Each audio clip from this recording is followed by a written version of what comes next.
आज आम्ही तुमच्यासाठी घेऊन आलो आहोत कोकणात निसर्गाच्या सानिध्यात जबरदस्त इन्व्हेस्टमेंट संधी.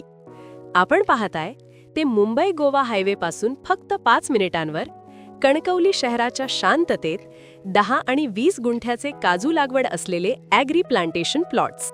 कनेक्टिव्हिटीबद्दल बोलायचे झाले तर बागेला लागून अधिकृत डांबरी रस्ता आहे, त्यामुळे तुमची गाडी थेट या जागेत येते.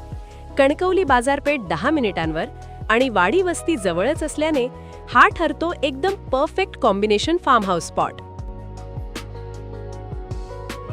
जमिनीचे वैशिष्ट्य सांगायचे झाले तर ही टेबल टॉप असून इथली माती लागवडीसाठी कसदार आहे आणि हवामान अतिशय उपयुक्त आहे. या बागेमधील काजूची झाडे 10 वर्षांची असून पूर्णपणे उत्पादनक्षम आहेत. जवळच तलाव असल्याने उन्हाळ्यात या जमिनीची पाण्याची पातळी कधीही कमी होणार नाही. म्हणजेच तुम्ही येथे काजूच्या उत्पादनासोबतच फार्म हाऊस किंवा एक छोटासा रिसॉर्ट देखील करून एक्स्ट्रा इन्कम सोर्स तयार करू शकता किंवा निसर्गाच्या सानिध्यात राहू शकता. यासाठी वीज कनेक्शन देखील देण्यात आले आहे. अधिक माहितीसाठी विल्बर्ट प्रॉपर्टीजला संपर्क करा आणि साईट व्हिजिट बुक करा.